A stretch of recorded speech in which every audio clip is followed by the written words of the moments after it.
Bonjour, bienvenue pour ce dimanche en politique à 3 semaines du premier tour de l'élection présidentielle. Je vous retrouve pour une émission exceptionnellement de près d'une heure dans laquelle nous allons nous intéresser à ce scrutin bien sûr, mais aussi faire un état des lieux du vote dans notre région. Et pour cela, nous sommes allés à votre rencontre dans nos départements, notamment en Mayenne où nous retrouverons Germain Treille de France Bleu Mayenne à Antram, une commune rurale pas très loin de Laval. Il nous parlera là-bas du ressenti des habitants à 21 jours de l'élection et notamment sur un des thèmes centraux, enfin dans la campagne, la santé et les déserts médicaux. Nous retrouverons également Maïna Sicarcras dans la Sarthe, depuis Sablé, fief de François Fillon. 5 ans après le crash du candidat Les Républicains en 2017, que pensent ces anciens électeurs de l'offre politique à droite? Et puis nous serons aussi en duplex du lycée Jean 23 aux Herbiers en Vendée avec une professeure d'histoire. Elle sensibilise ses élèves de terminale à la politique. Certains vont voter pour la première fois. Nous écouterons aussi la parole de jeunes Nantais. Se sentent-ils écoutés, prise en compte par les candidats? Pour nous accompagner dans cette analyse tout au long de cette émission, Arnaud Leclerc me rejoindra dans un instant en plateau. Il est professeur de sciences politiques à Nantes et fin connaisseur de notre carte électorale. Mais d'abord, les 10 et 24 avril, nous sommes appelés aux urnes. Nous allons en parler tout au long de cette émission. Mais d'abord, comment avons-nous voté au précédent scrutin présidentiel en Pays de la Loire? Avons-nous suivi la tendance nationale à chaque fois? Réponse dans ce retour en archives. Le montage est signé Nathalie Saliou-Tendron.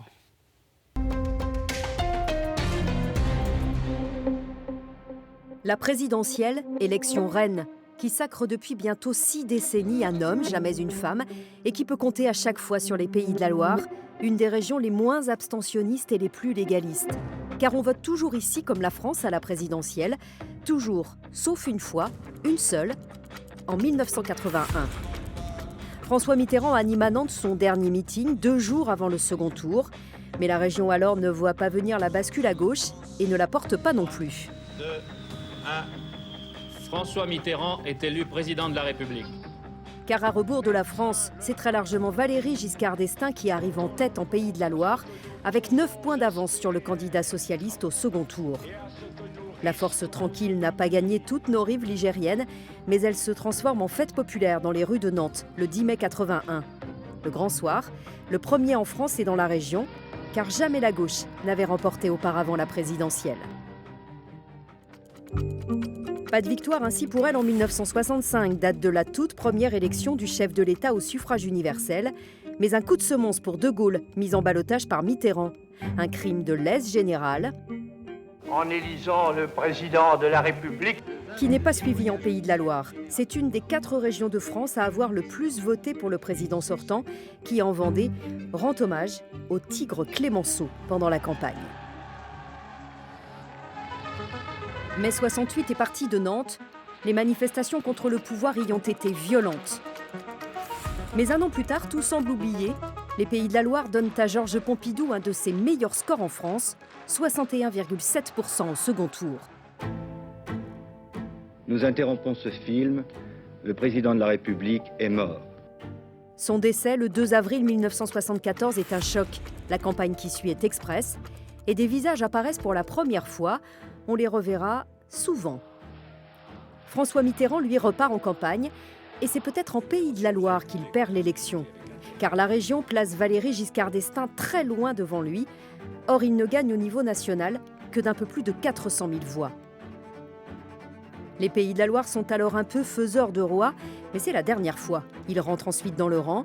Les scores en région sont très proches des résultats nationaux à partir de 1988 et plus encore en 1995. Jacques Chirac vient alors faire campagne à la Beaujoire. Au premier tour, la région a voté plutôt Jospin et Balladur.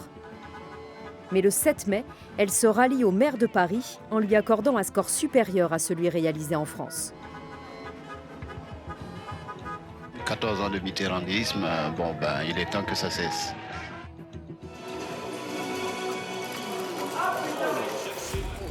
En 2002, le choc du premier tour mobilise dans les rues de Nantes, Le Mans, Angers contre Jean-Marie Le Pen. 100 000 personnes défilent en Pays de la Loire contre l'extrême droite. C'est important de voter maintenant parce qu'on voit ce qui peut se passer quand on vote pas. Et là, l'abstention, c'est ce qui a fait passer Le Pen. Le patron du FN ne résiste pas au Front républicain. Jacques Chirac est réélu avec des scores dignes d'un plébiscite, plus de 82% en France. Et en Pays de la Loire, il s'offre son 3e meilleur score national, 87,7%. En 2007, changement de casting. Les principaux candidats se présentent pour la première fois et Nantes est un de leurs terrains de bataille. À 1 mois d'intervalle, ils remplissent le Zénith. La France traverse une crise morale. Cette crise porte un nom, la crise du travail. Je suis une femme libre. Je ne dépends d'aucune puissance d'argent, d'aucun lobby. Et vous allez donc découvrir... Au premier et au second tour, les Pays de la Loire placent Nicolas Sarkozy nettement en tête, sauf la Loire-Atlantique. 5 ans plus tard, le match se joue toujours avec Nicolas Sarkozy, mais cette fois, c'est François Hollande qui l'affronte. Le président sortant est battu, avec un score quasi identique en France et en Pays de la Loire. Vive Hollande ! Vive la France ! C'est pas comme en 81, on est un peu plus vieux. La France rebascule, c'est la dernière fois que les schémas politiques classiques sont à l'œuvre, car 5 ans plus tard, les repères gauche-droite voleront en éclats. Bonjour Arnaud Leclerc. Bonjour. Vous êtes donc professeur de sciences politiques à l'Université de Nantes. Vous allez nous accompagner tout au long de cette émission pour revenir sur ces résultats et puis aussi pour nous projeter un petit peu sur ce qui nous attend dans les semaines à venir. D'abord, on va revenir rapidement sur ce qu'on vient de voir. On se rend compte que les Pays de la Loire sont finalement très légitimistes. C'est un petit peu une petite France, les Pays de la Loire, à l'échelle électorale. À l'exception du tournant de 81, on l'a vu, ouais. Qui a été fait par les Pays de la Loire, mais finalement avec un mandat de décalage. C'est-à-dire en 88. Ouais, on a voté en majorité. C'était pour l'essentiel, la gauche faisait peur à une partie de l'électorat qui avait une orientation catholique, en particulier sur la question de l'école privée. Et cette question-là a été digérée en 1988. Ce qui peut surprendre parce qu'en 81, 4 ans avant, il y avait beaucoup de maires de gauche qui avaient été élus dans nos villes, à La Roche-sur-Yon, à Angers, à Nantes. C'est vrai, mais ce n'était pas un phénomène nécessairement complet. C'était vraiment très, très urbain. Et donc, on ne retrouvait pas ça du tout à l'échelle globale de la région. Alors, on a vu que 80, c'était une exception. En 2017 et à tous les scrutins ensuite, on a voté exactement, enfin pas exactement, mais en tout cas comme la France dans les mêmes tendances. Et on va revenir justement à ce dernier scrutin, celui d'il y a 5 ans. Toutes les régions de France avaient alors placé Emmanuel Macron en tête, mais certaines plus que d'autres. On va d'abord regarder le résultat du chef de l'État sortant en 2017 au niveau national. Il l'avait emporté avec 66,1% des suffrages face à Marine Le Pen. Mais en Pays de la Loire, c'était beaucoup plus, Arnaud Leclerc, un score quasi record, 72,4%. Seul Jacques Chirac, on l'a vu dans le rappel, avait fait mieux en 2002. Oui, alors il faut dire en plus, ce qui était original, c'est que par exemple, dans les grandes agglomérations, il avait fait des scores incroyables. Alors on va y revenir tout à l'heure, effectivement, avec des scores canons, plus de 80%. Oui. Donc, ce qui signifiait aussi, du point de vue de l'électorat, qu'une agglomération comme Nantes, qui est quand même très nettement à gauche, ça voulait dire qu'elle se retrouvait très nettement derrière la candidature. Qui a fait trembler d'ailleurs quelques barons socialistes à l'époque. On parle des villes, on y viendra plus en détail dans un instant. Ce qui est intéressant aussi, c'est de voir la différence d'un département à l'autre. Quand on s'intéresse aux résultats de 2017, par département en ce qui concerne notre région, on voit qu'il y a des grosses différences. La Loire-Atlantique, 77,2%, c'est écrasant de majorité pour Emmanuel Macron. Les autres sont autour de 70-72%. Et puis il y a la Sarthe, qui se différencie très nettement, avec un peu plus de 63%, c'est-à-dire un score inférieur à ce qu'avait fait Emmanuel Macron au niveau national. Ce n'est pas la première fois que ce département se différencie. Non, et il faut rappeler que depuis quelques années, le Rassemblement national s'y implante et fait des scores importants. En fait, il y a une contestation plus forte des forces politiques traditionnelles en Sarthe, qui est en partie liée à la situation économique du département, et de l'autre, à l'inverse, les forces contestataires y sont plus puissantes. Et on va s'y intéresser. D'ailleurs, dans un instant, on va retrouver Maïna Sikarkras. Un petit mot quand même de la participation. Elle était alors très élevée pour ce scrutin présidentiel. 83% au premier tour, 78% au second tour. C'est des taux qui font rêver et qu'on n'est pas sûr de retrouver. On en parlera un petit peu plus en détail aussi au cours de cette émission. Un dernier mot sur 2017. Ces scores canons, il semblait, Arnaud, de très bon augure pour le parti En Marche pour les autres élections. Et en fait, pas du tout dans notre région, à part les européennes. Le parti du chef de l'État s'est effondré dans les différents scrutins. Oui, mais il faut être prudent sur cet élément-là. C'est-à-dire, le parti n'a effectivement pas beaucoup d'ancrage local, donc toutes les élections locales ont été très très difficiles. Mais pour autant, ce parti-là est essentiellement une écurie présidentielle. Et donc là où il est censé performer, c'est au moment de la présidentielle. Au moment de la présidentielle. Et après, advienne que pourra, quand le chef de l'État se retirera. En tous les cas, dans 5 ans. Ce qu'on a vu, c'est que sur chaque élection locale, il n'y a pas de force d'entraînement du tout par ce parti-là. Mais rappelons que la scène politique française tend à se cliver en deux entre des partis qui fabriquent des élus locaux d'un côté et d'autres qui fabriquent des élus nationaux pour la présidentielle de l'autre. Et ça s'est effectivement particulièrement manifesté depuis les 5 dernières années. On a parlé de la Sarthe. Eh bien, on va s'y rendre. C'est le département qui avait le moins voté Emmanuel Macron. On l'a vu en 2017 au second tour. Il était même placé 3e au premier tour, derrière Marine Le Pen et surtout François Fillon, l'enfant du pays, qui était arrivé très nettement en tête. Et bien justement, on va aller dans une commune dont on a beaucoup parlé en 2017, mais beaucoup moins cette année, c'est Sablé-sur-Sarthe, fief de droite et de François Fillon. 5 ans après le crash du candidat DLR, comment les habitants vivent-ils cette nouvelle campagne présidentielle? Se retrouvent-ils dans l'offre politique à droite? Sont-ils toujours fidèles aux Républicains ou sont-ils tentés par un vote à l'extrême droite? Eh bien pour le savoir, on retrouve à Sablé-sur-Sarthe, Maïna Sikarkras. Eh bien oui Virginie, selon un sondage commandé par nos confrères du Figaro, un sondage IFOP, eh bien 47% des électeurs de François Fillon se disent prêts à voter pour Valérie Pécresse, 26% se disent prêts à voter pour Emmanuel Macron et 21% pour Éric Zemmour. Effectivement, c'est ce que nous avons constaté ici à Sablé. Alors il faut noter tout de même que François Fillon reste bien ancré sur le territoire, sa figure est bien présente et il y a toujours de la frustration avec son départ. Mais la page est tournée à l'image du maire de Sablé, Nicolas Ledière, qui lui aujourd'hui est macroniste et appelle à voter pour Emmanuel Macron.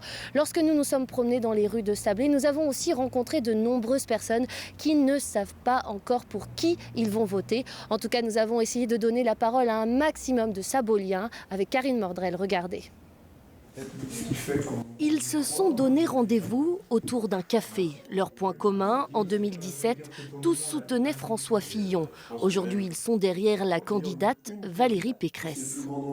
On en parle un peu de Fillon. Après, c'est vrai qu'il manque, au début, il manquait vraiment une figure emblématique. Et Valérie Pécresse est en train de le prendre le leader, en fait. Ce qui me plaît chez elle, c'est d'abord, c'est une femme de conviction. Je la sens droite sur ses pieds et dans ses convictions. Si certains ont pu être tentés par Emmanuel Macron, l'idée est vite passée car pour eux, les élus républicains sont plus présents sur le territoire. C'est la personne, la candidate qui aura la majorité parlementaire la plus claire comparée à Emmanuel Macron. Il y a 5 ans, Emmanuel Macron nous disait « soyez fiers des amateurs pour les candidats législatives ». Nous, on le voit concrètement sur le terrain. Les 2 députés que nous avons en Sarthe, qui sont La République En Marche, très clairement ne rubriquent pas un nouveau mandat. Dans le centre-ville de Sablé-sur-Sarthe, les avis sont plus mitigés, mais difficile de discuter face caméra. On est France 3, on fait un petit sujet. Vous coupez? Ouais. Vous effacez s'il vous plaît? Ok, pas de souci. Merci. Je n'ai pas trop le temps. Okay. Excusez-moi. La polémique autour de François Fillon et des emplois fictifs en 2017 a laissé une mauvaise image de la presse. Ceux qui nous parlent soutiennent Emmanuel Macron. Il est fort parce que tout ce qui s'est passé, avec en plus le Covid qu'on a eu, tout ça, donc il est quand même assez fort. Ou alors, vote blanc. Moi, je vote personne.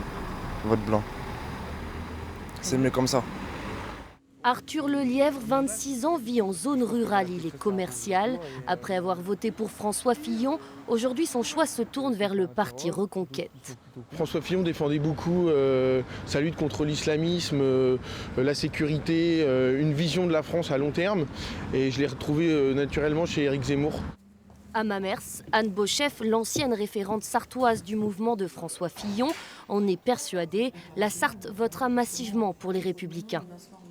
Ça reste une terre modérée comme les terres de l'Ouest et c'est vrai que Valérie Pécresse peut complètement incarner ici dans les Pays de la Loire et en particulier en Sarthe cette droite modérée à laquelle on est attaché. C'est elle qui porte le projet politique qui est le plus proche de celui de François Fillon. Ça c'est incontestable. Avec 28,8% au premier tour, François Fillon était en tête en Sarthe. Valérie Pécresse en fera-t-elle autant ?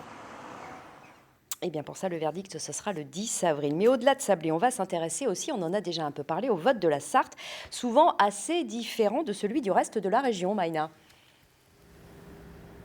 Eh bien Virginie, le département de la Sarthe a plusieurs particularités. C'est tout d'abord un territoire de droite, une droite plutôt traditionnaliste, mais la ville du Mans est elle une ville socialiste et la ville d'Allonnes est elle une ville d'extrême gauche. Deuxième particularité de la Sarthe, c'est le taux d'abstention. Il est le plus élevé de tous les départements des Pays de la Loire.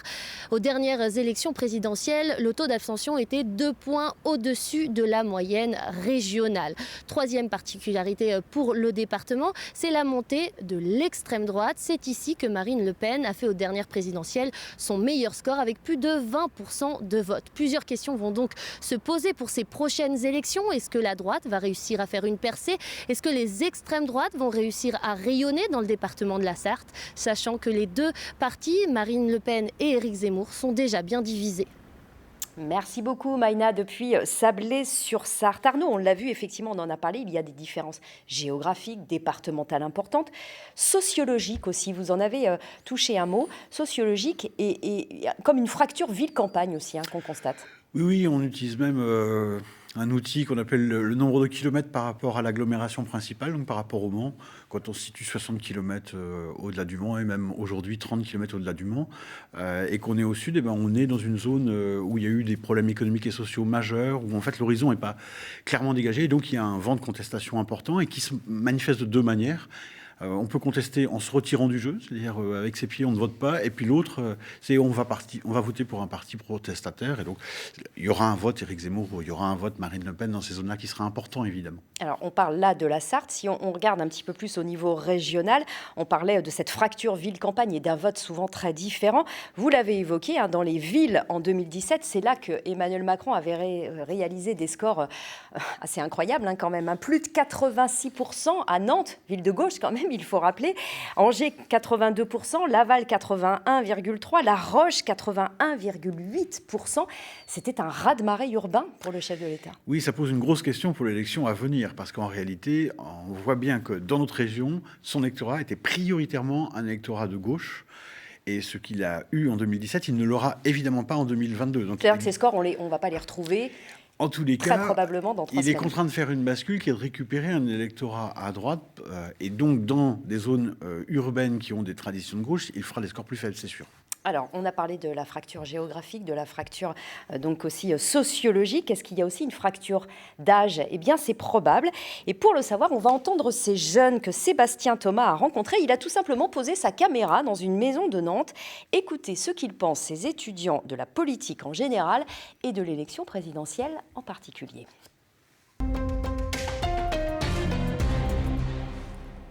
Salut, moi c'est Manon, j'ai 18 ans et je suis étudiante.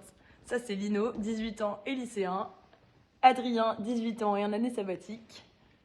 Tom, 18 ans et en année sabbatique aussi. Et Adrien, 18 ans, étudiant à Nantes. Ils viennent à quelle heure? Vu que la présidentielle, c'est genre l'événement qui marque l'ensemble des Français. Genre c'est pas un truc, il n'y a pas 30 millions de gens ou machin, c'est tout le monde.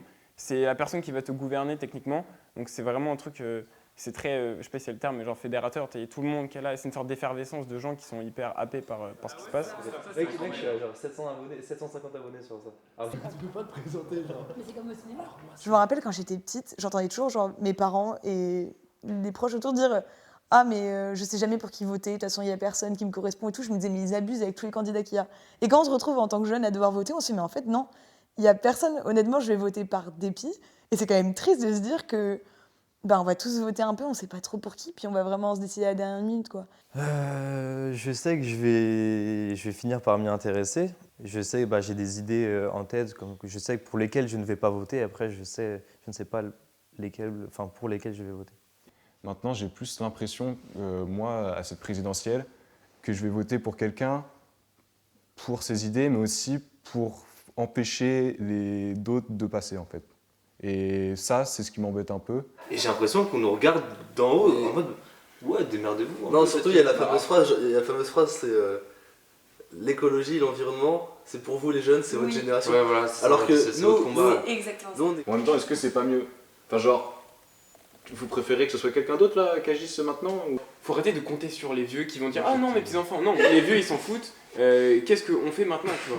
Parce qu'au final cette discussion, en vrai on l'a déjà tous eu 1000 fois à 3h du mat après une soirée en mode non mais l'écologie machin les vieux. Je trouve qu'honnêtement aujourd'hui on sait quand même qu'il y a un réel problème écologique Et si on n'élit pas un président ou une présidente qui apporte ce sujet vraiment concrètement et sans passer par des demi-mesures, je vois pas trop comment on peut s'en sortir. C'est pas parce que machin va être président ou machin que ça va m'impacter directement dans ma vie dans 10 ans, probablement. Aujourd'hui, la politique, en vrai, moi je vois ça comme c'est du business en vrai. Les mecs, à la fin, ils ont leur salaire, ils ont leurs chiffres, ils sont contents, tu vois, et ça s'arrête là. Alors je pense que ma voix compte, mais il faut que ce raisonnement il touche tout le monde parce que malheureusement il y a de plus en plus d'abstention et puis surtout chez les jeunes en fait. Donc elle compte, mais j'ai l'impression de moins en moins. J'ai l'impression d'avoir de moins en moins de poids dans la vie politique citoyenne de mon pays. Ouais, c'est ce que j'ai fait là, j'ai déjà préparé. Quel désenchantement, Arnaud, de ces jeunes. Oui, mais il faudrait regarder, il y a une autre partie du décor qui n'est pas présent ici, c'est qu'en fait, il y a une relation à la politique chez les jeunes qui existe, mais il y a une très grande difficulté avec les partis, avec les élus, avec, disons, la politique traditionnelle. Ils ont des aspirations politiques, ils peuvent même descendre dans la rue pour des questions comme l'environnement ou d'autres, mais ils n'ont pas envie tellement de faire de la politique sous la forme de l'élection des partis. Ils ont du mal à se mobiliser, à s'intéresser pour ça. Déjà, traditionnellement, pour le premier vote, souvent, les jeunes Français, ils ont du mal à aller voter et on garde un niveau d'abstention très élevé jusqu'à 27-28 ans. Et c'est vrai que dans cette génération-là, le phénomène risque de s'accentuer. Mais on a vu quand même aux dernières élections, celles des régionales et des départementales, des scores dramatiques, on peut le dire. 82% en Pays de la Loire des 18-25 ans se sont abstenus, 87% au niveau national. La tendance ne semble pas tout à fait la même sur l'élection présidentielle. C'est d'ailleurs celle qui mobilise en général le plus, quand même. 8 jeunes sur 10 se disent prêts à se déplacer aux urnes pour l'élection présidentielle, d'après un sondage Ipsos. Ça veut dire qu'il y a encore un peu d'espoir pour dans 3 semaines. Oui, parce qu'ils savent que c'est l'élection cruciale. Tout le système français, le système politique, fait que c'est l'élection cruciale et donc ils l'ont bien compris et ils savent donc qu'il faut y participer d'une certaine manière. Quelles que soient, même les élections présidentielles qui ont eu les plus faibles niveaux, les jeunes ont quand même participé très largement, à plus de 2/3. Donc c'est vraiment une élection à part. Pour toutes les autres, la question est beaucoup plus grave, beaucoup plus lourde, parce que là, la forme de désengagement est beaucoup plus importante. Et on y reviendra sur les solutions qui peuvent peut-être exister, on y reviendra, mais on va d'abord se rendre en Vendée, dans un lycée, c'est le lycée Jean 23 aux Herbiers, parce que quand on parle des jeunes, il y a une jeune femme qui s'appelle Marion Gaborio, qui est professeure d'histoire géo et d'éducation morale et civique. Marion Gaborio qui nous attend en duplex, bonjour, et ces jeunes, elle les côtoie au quotidien dans ses classes, notamment une classe de terminale que vous suivez, une classe de bac STMG, c'est Sciences, Technologies, Management et Gestion. Vous les suivez et vous leur parlez de politique. Est-ce que vous arrivez à les intéresser déjà à la politique et au scrutin, parce qu'on vient d'entendre que ce n'est pas gagné quand même? Bonjour.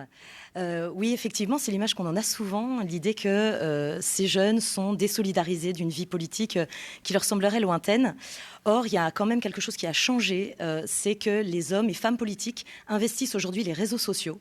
Et c'est un véritable média pour les élèves qui, aujourd'hui, leur donne un intérêt renouvelé pour la question politique, notamment à l'occasion des présidentielles, évidemment. Parce qu'en fait, est-ce qu'ils parlent beaucoup politique dans leur famille, entre amis, comme on pouvait le faire, ou on avait l'impression de le faire il y a quelques années? Par rapport à ce qu'ils ont pu m'en dire, ils entendent de la politique en famille et ça forge chez eux déjà plutôt des questionnements que des réponses, mais ça fait déjà quelque chose. Et entre amis, oui, ils en parlent. Ce sont des sujets qu'ils abordent assez spontanément. La difficulté pour nous en tant qu'enseignants, c'est que nous sommes aussi ceux qui posons des notes. Donc, ce n'est pas quelque chose qui va venir spontanément dans les conversations avec nous. L'occasion, l'EMC, l'enseignement moral et civique, c'est une occasion pour nous de les laisser s'exprimer et aussi d'apporter parfois un regard chiffré, des termes, des mots qui leur permettent d'exprimer leurs idées avec, on l'espère, un peu plus de précision. Alors, les cours, c'est 1 heure, 2 heures maximum par semaine. Finalement, c'est pas beaucoup. Mais est-ce que vous avez l'impression que quand on leur offre un espace de discussion, de découverte, d'apprentissage sur la politique, ils ont très envie de s'en saisir finalement? Alors, figurez-vous que l'EMC, c'est 1 demi-heure par semaine. Donc, c'est vraiment très peu. On a peu de temps. Mais ce qui est très intéressant, c'est qu'on est parfois confronté à des élèves où on se dit qu'ils débutent complètement et qu'ils ne vont rien y connaître. Or, ce sont des jeunes qui votent au moins depuis la 6e pour élire leurs délégués. Ils sont pour beaucoup dans le foyer des jeunes, secrétaires, trésoriers, présidents parfois. Ce sont des élèves qui sont déjà investis dans une vie publique. Et ce qui fait que quand on leur ouvre la porte, ils la passent avec un grand naturel sans même s'en rendre compte finalement.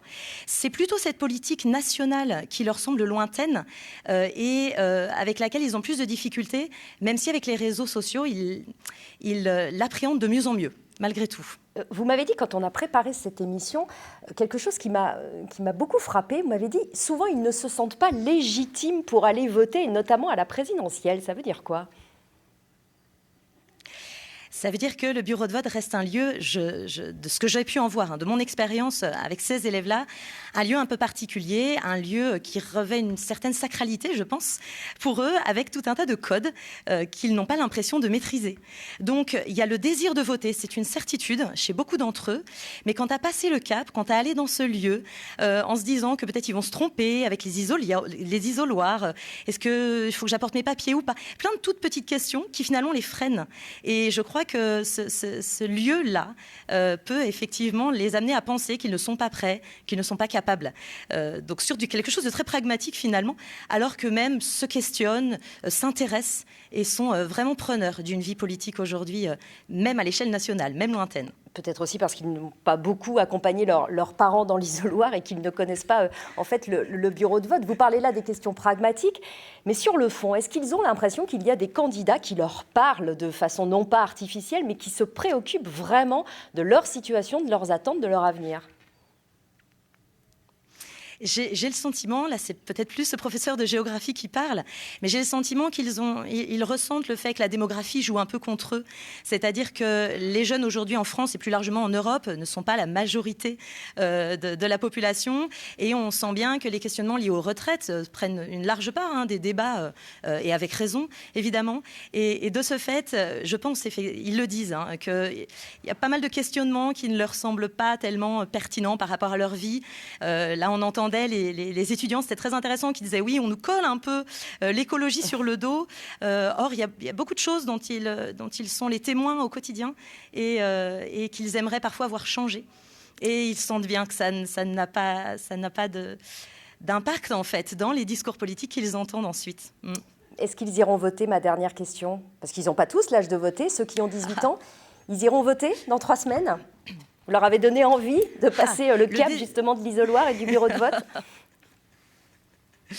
C'est mon prochain objectif, c'est pouvoir en parler de manière très posée avec eux, en répondant à leurs questions sur cet aspect-là, très pratique, parce qu'ils en ont le désir. Si ce n'était pas un désir, j'avoue que ce serait peine perdue, mais le désir est là, alors pouvoir surfer sur cette envie pour aborder avec eux les questions très pragmatiques du vote, c'est un objectif. Je ne leur poserai pas la question, je suis enseignante, ce serait très déplacé mais à mon sens en tout cas de leur poser la question. Et il vous reste 3 semaines pour ça. Merci beaucoup Marion Gaborio d'avoir été avec nous en duplex depuis votre lycée Jean 23, c'est aux Herbiers. Arnaud, on le voit bien, ce qui ressort d'ici, c'est que, et vous l'avez dit d'ailleurs, les jeunes, c'est pas qu'ils n'aiment pas la politique, c'est qu'ils n'aiment pas forcément la façon de la pratiquer, de la concrétiser par le vote. Est-ce que ça veut dire qu'il faut tout simplement voter autrement aujourd'hui, à l'heure des réseaux sociaux, du distanciel, du numérique ?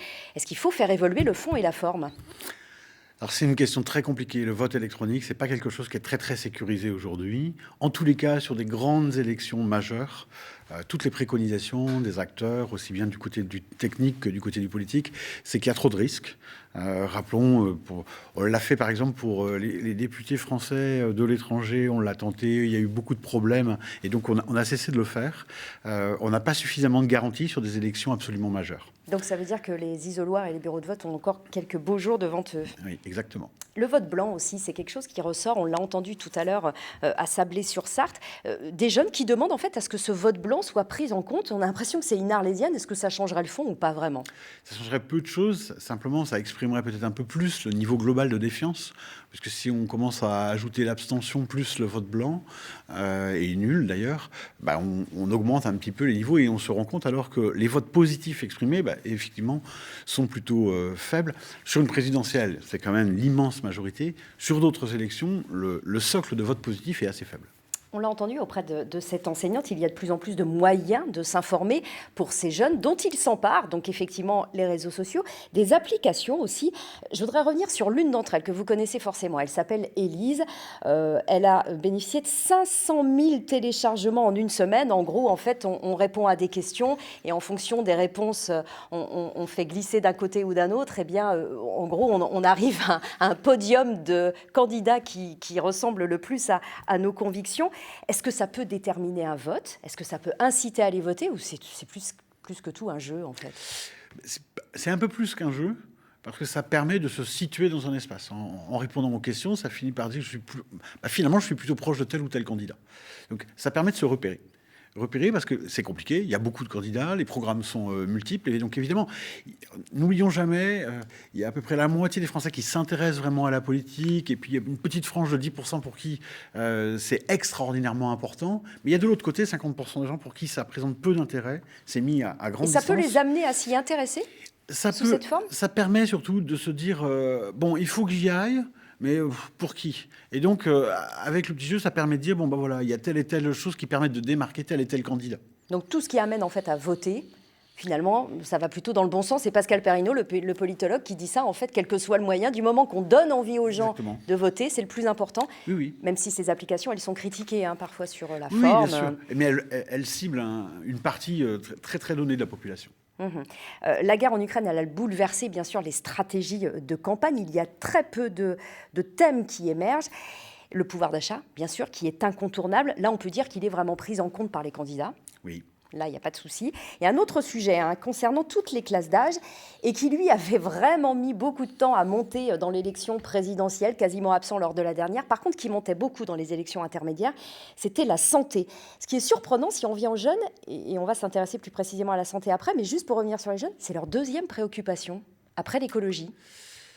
Oui, alors on peut aussi penser qu'on sort d'une période Covid dans laquelle ça a occupé l'espace d'une manière massive.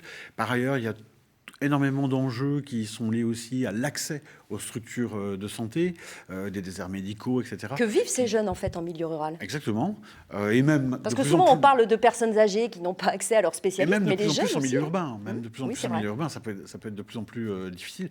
Donc, c'est un thème récurrent, en fait. Il y a pas mal d'élections qui ont essayé de l'aborder, mais c'est vrai qu'ici, il est en train de prendre de l'ampleur. D'ailleurs, Emmanuel Macron, ce jeudi, lors de la présentation de son programme, il y a consacré une partie. Il voit bien que ce sujet a émergé, effectivement, dans la campagne et qu'il devient incontournable. Et il y a un département dont on a beaucoup parlé sur ce sujet, c'est la Mayenne. Les élus de tous bords, les députés, qu'ils soient de gauche, de droite, du centre, ont fait des propositions de loi sur le sujet. Elles n'ont pas été retenues à l'Assemblée nationale.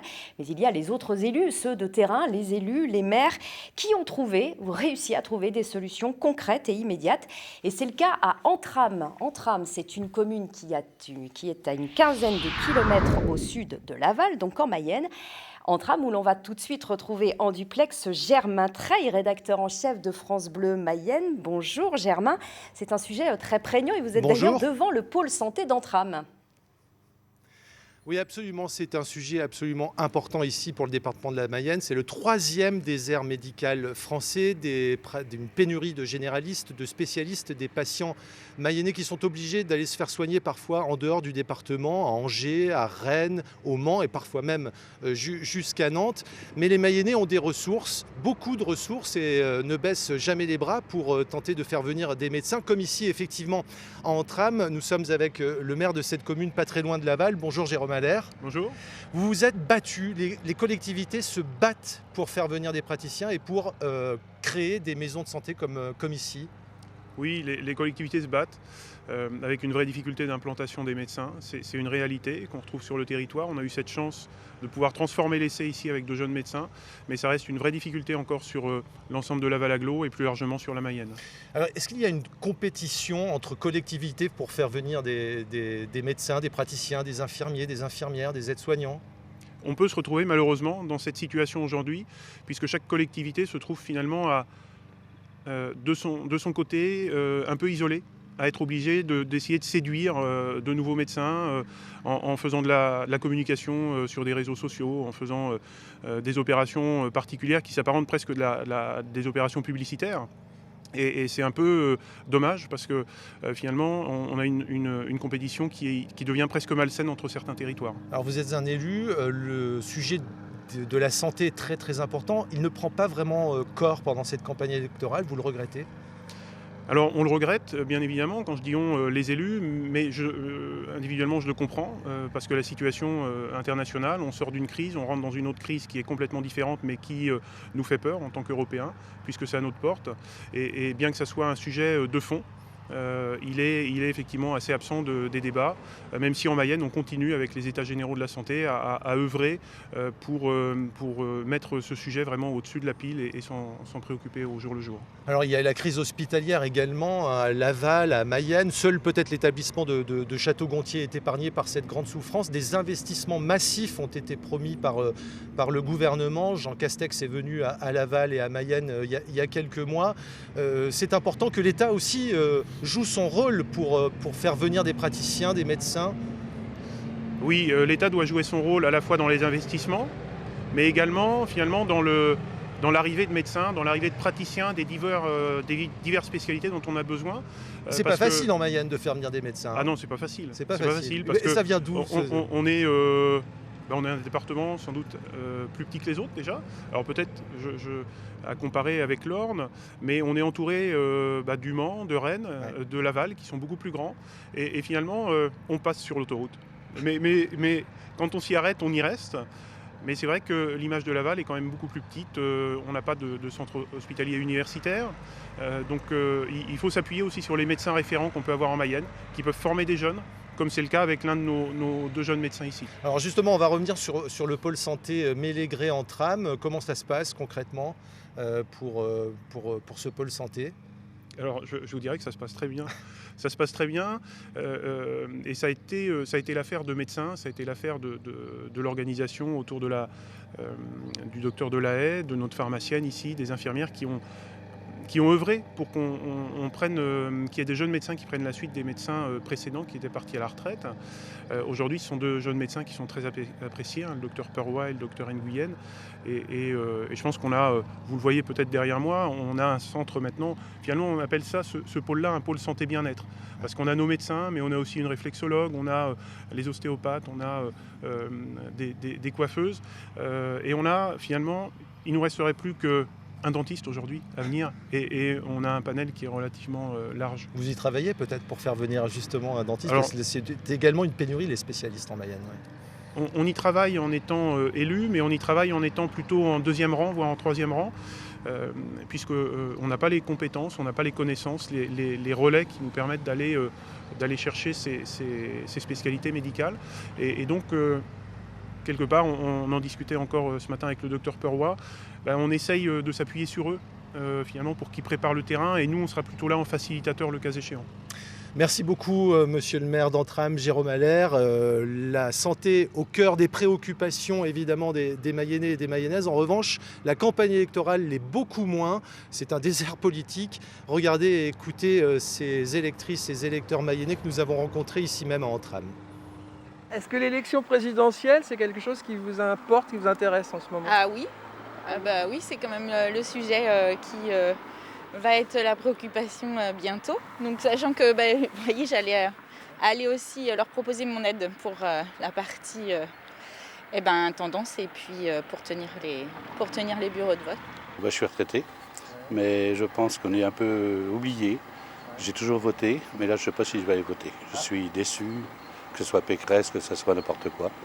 Mais non, déçu complètement. C'est un rejet des politiques en général. C'est des personnages que j'aime de moins en moins, qui ne m'intéressent pas du tout. Je regarde les débats, oui, surtout, voir ce qu'ils disent, pour comparer.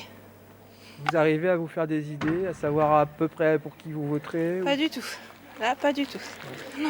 Non, je verrai, je pense, au dernier moment. J'ai regardé Valérie Pécresse, Zemmour, bon, c'est à toi, à moi, à toi. C'est un peu... De toute façon, ils sont toujours en train de se contredire, alors on ne sait pas lequel qui dit vraiment vrai ou pas. Ils sont tous pareils pour avoir la place, et ils nous racontent plein de trucs, mais des trucs positifs, il n'y en a pas beaucoup. Un sentiment donc de résignation pour les électrices et les électeurs mayennais. Juste un rappel, en Mayenne en 2017, 8 Mayennais sur 10 étaient allés voter au premier et au second tour. François Fillon était arrivé en tête du premier tour et Emmanuel Macron en tête du second. Merci beaucoup Germain Treille en duplex de la Mayenne et de cette commune d'Entrammes. Vous vous rappeliez effectivement que la Mayenne, c'est un des départements, sinon le département qui en général vote le plus dans notre région, qui s'abstient le moins. On le voit Arnaud à nouveau dans ces différentes personnes qu'on a pu rencontrer ici à Entrammes. C'est cet éloignement de la politique. On parlait des jeunes, mais en fait quand on élargit le spectre, c'est pas que les jeunes. Oui, alors c'est pas un phénomène en fait complètement nouveau. Si on regarde, on a des enquêtes des débuts des années 2000 qui montrent qu'il y a 6 ou 7 Français sur 10 qui mettent très à distance la politique. Toujours pareil, la politique sous la forme des partis, sous la forme des élus. Ça ne veut pas dire un désintérêt pour les questions qui traversent la société, mais ça veut dire que la manière dont ça se présente à eux leur déplaît. Souvent, l'offre leur paraît pas ajustée. Et donc, ça pèse évidemment dans cette élection-là. Et ça pèse d'autant plus que normalement, le moteur pour casser ça, c'est le débat pendant la campagne.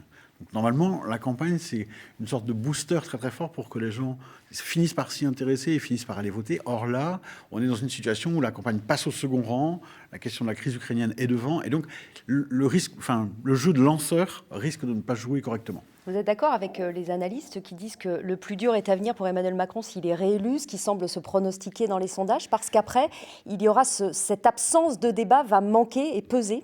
Oui, très fortement, parce qu'il ne faut jamais oublier qu'une campagne électorale, c'est le moment où les Français vont écouter ces arguments, se les approprier, chacun à leur vitesse, tout le monde n'a pas le même degré d'intérêt, et donc à la fin, même si ce n'est pas le candidat que j'ai souhaité, je considère que le pays a choisi ça, et donc il y a une certaine légitimité. Ici, on ne va pas avoir cette situation, et donc ça ne se recrée pas après, ça. Une fois qu'il sera en place, ce sera légal, mais en revanche, la légitimité pour agir sera très faible, et ça veut dire qu'à la première décision, il y aura des contestations de toutes parts.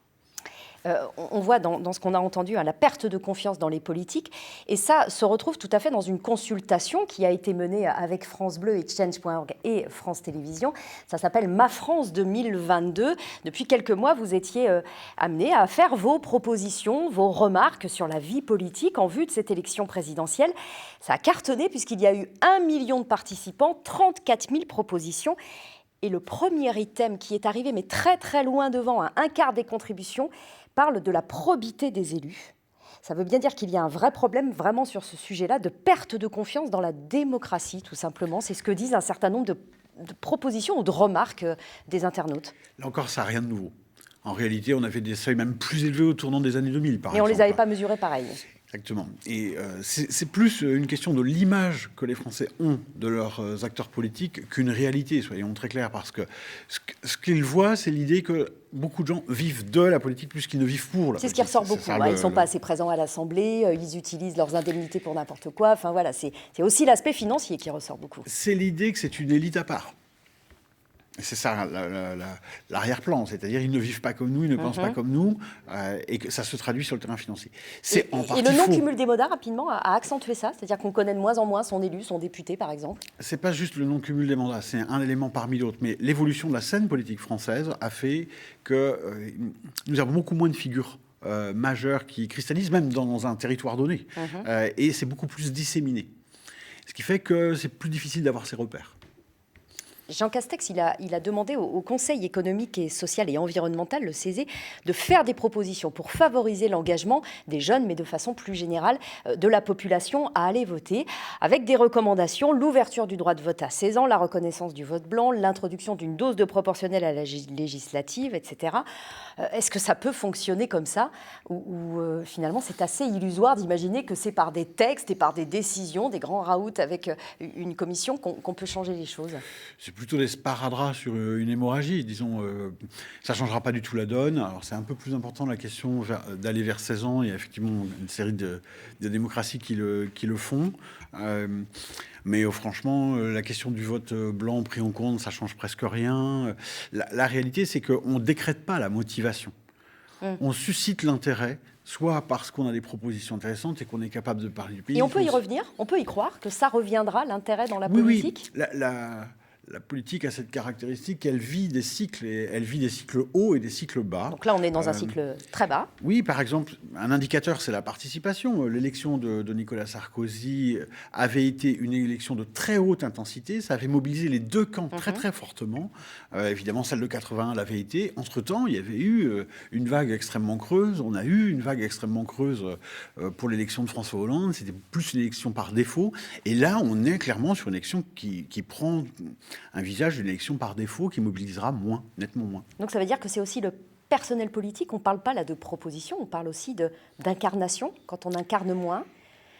Oui, oui, bien sûr, mais c'est plus que ça. Le personnel incarne moins, il y a une distance à l'égard de cette manière de faire la politique, le type de discours pensé, cette idée que ça ne va pas avoir un impact sur la vie des gens, ce qui est en partie faux, encore une fois, mais c'est une affaire d'image et de ressenti, et ce ressenti pèse sur l'action d'aller voter ou pas. Alors, dans cette campagne, il y a eu plusieurs élus de notre région qui ont été très proches des candidats. Mathieu Orphelin, même si ça n'a duré qu'un temps, auprès d'Yannick Jadot. Sébastien Pilard, qui est probablement le moins connu, mais qui est aujourd'hui un des porte-parole au niveau national d'Éric Zemmour. Sébastien Pilard, ancien conseiller régional.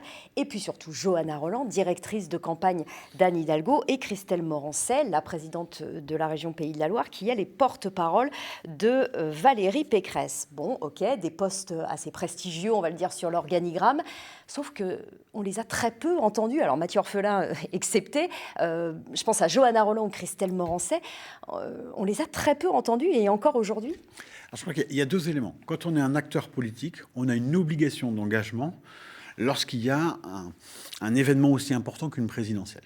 Donc c'est leur rôle que d'être des acteurs de premier plan auprès des candidats. Mais après, la manière dont s'est déroulée cette campagne et sa quasi-disparition des radars fait qu'ils se sont trouvés effacés, et ils ont assez vite fait le calcul que ça ne servait à rien de revenir en première ligne. C'est un peu lâche, non ? Bon, c'est-à-dire que quand ça va moins bien pour sa candidate ou son candidat, on se met moins en avant. C'est pas tellement que c'est un peu là, je dirais. Les acteurs politiques, ils font beaucoup de terrain, ils sentent les réalités au contact de gens, ils voient bien que ça prend pas, que c'est difficile. Donc ils n'ont aucun intérêt à s'exposer. Ils ont surtout très peu d'outils pour pouvoir renverser ça. Ils pourraient tenter de démultiplier les meetings, il n'y aurait presque personne. Donc c'est très compliqué de pouvoir renverser une situation comme ça. Il faut une conjonction d'éléments, et ils sont qu'une goutte d'eau dans cette trajectoire-là. Ils mesurent bien qu'en l'état, ça va être très compliqué. Si on regarde précisément le cas de Johanna Rolland, de Christelle Morancet, qui ont une implantation locale incontestable, mais une notoriété nationale très faible, est-ce que ce n'est pas le pari d'une exposition nationale ratée sur cette élection ? Je ne crois pas qu'on puisse dire ça, parce que ça concerne tout le monde en même temps. Toutes les forces politiques, en raison de la nature très particulière de la campagne. Ce serait le cas si l'une d'elles avait suivi une candidate qui s'effondre. Là, on pourrait dire qu'il y a des conséquences particulières. C'est un peu le cas pour Johanna Rolland avec Anne Hidalgo. Mais c'est un peu tous les candidats. C'est un peu tous les candidats, à part peut-être la percée d'Éric Zemmour, qui est la chose nouvelle dans le paysage politique français aujourd'hui. Pour le reste, tous les candidats sont sur le recul. C'est vrai que pour Anne Hidalgo, ça risque d'être une confirmation de l'effondrement du Parti socialiste. Mais pour autant, c'est quand même un phénomène global. Tout le monde a été effacé, et il y a très peu de présence publique globale. Et elles n'en paieront rien, aucun prix. Leurs élections, leurs scrutins sont dans très longtemps en plus. Oui, ça va très vite passer aux oubliettes, cette campagne ratée. Exactement. À la limite, il va y avoir une législative derrière sur laquelle, là, les acteurs politiques locaux importants ont plus un rôle à jouer. Alors justement, on va se projeter au-delà du 24 avril et du second tour de l'élection présidentielle. Il y a un deuxième scrutin évidemment très très important et qui nous concerne dans toutes les régions. C'est bien sûr l'élection législative. Elle aura lieu les 12 et 19 juin prochains, à moins d'un changement de calendrier, puisqu'il y a des rumeurs disant que cela pourrait être avancé. Mais pour l'instant, ce sont ces deux dates. On va rappeler ce qui s'était passé en 2017, un raz-de-marée macroniste dans notre région. 24 élus sur les 30 circonscriptions des Pays de la Loire avaient basculé En Marche ou Modem, avec même un grand chelem en Loire-Atlantique et en Vendée. C'était absolument une situation incroyable que personne n'avait vu venir dans cette ampleur. Est-ce que c'est possible à nouveau d'avoir, alors peut-être pas 24 sur 30, mais d'avoir encore des scores élevés pour la majorité présidentielle si Emmanuel Macron est réélu ? En principe, lorsqu'on gagne une présidentielle, il y a une dynamique qui fait que la législative derrière suit. Mais dans la situation présente où on est, d'un débat très atone, d'une quasi-inexistence de la campagne, il est possible que cette élection ne joue pas ce rôle de moteur pour la législative. Et par ailleurs, il y a beaucoup de renouvellement de personnel et de propositions. Il est très vraisemblable qu'Emmanuel Macron, dans cette région où il avait fait des scores incroyables, va reculer nécessairement. Et donc, la donne risque d'être assez fortement changée, en fait, à la législative. C'est-à-dire moins d'élus macronistes malgré tout. Il y a eu quelque part une recomposition, un rééquilibrage, puisque là, c'était assez incroyable quand même. C'est presque obligatoire. C'est presque obligatoire. Il y a des zones, on peut y penser par exemple à La Baule qui a toujours voté républicain et qui là avait voté Emmanuel Macron. Il y a de grandes chances que ce soit une circonscription qui puisse être reprise de la même manière que dans les circonscriptions qu'il y a à Nantes, par exemple, ce sont historiquement des circonscriptions plutôt marquées à gauche, et donc elles peuvent rebasculer. Ce sera beaucoup plus compliqué pour ceux qui se présentent sous l'étiquette d'Emmanuel Macron, d'avoir l'argument de la nouveauté, d'une régénérescence de la scène politique. Ce sera beaucoup plus compliqué. Ils auront un bilan à défendre, ce sera une autre situation. Et puis, est-ce que notre région, elle sera regardée de près aussi au niveau national parce qu'on sait qu'il va y avoir des jeux de pouvoir aussi dans les circonscriptions entre les différentes tendances de la majorité présidentielle, le MoDem, La République En Marche, et puis Horizon aussi, qui on le sait, a des ambitions de s'implanter fortement dans notre région. On pense justement à Guérande, on pense à Angers. Les choses ont déjà commencé, bien sûr, en coulisses, contrairement à ce qu'on nous dit, mais ça va s'accélérer à partir du 24 avril. C'est le jeu politique traditionnel, mais ça intéresse que les initiés. Et c'est pour la composition ensuite des équilibres politiques. En l'état, on peut dire que c'est très très très loin de la préoccupation des gens, bien entendu, et ça ne prendra de l'ampleur que dans la phase finale de la législative, ces éléments-là. Un mot quand même du gouvernement qui sera élu au lendemain du 24 avril, si Emmanuel Macron, je le rappelle, est à nouveau, je le précise, est à nouveau élu. Est-ce qu'on peut voir entrer dans le gouvernement des personnalités de notre région? Est-ce qu'il y a des personnes, il y a déjà Sarah El Haïry, mais est-ce qu'il pourrait y en avoir d'autres qui émergent, qui ont émergé? C'est techniquement possible, mais rappelons que c'est un gouvernement intérimaire de quelques semaines avant qu'il y ait une législative et une nouvelle composition. Donc, c'est pas nécessairement le meilleur moment pour le faire. Je pense à Christophe Béchu, par exemple, le maire d'Angers, qui s'est affiché cette semaine avec Emmanuel Macron à la Pommeraye, qui ne cache pas sa proximité avec le chef de l'État et surtout avec Édouard Philippe. Ceux qui souhaitent entrer dans un gouvernement, ils ne manquent pas, ça ne manque jamais.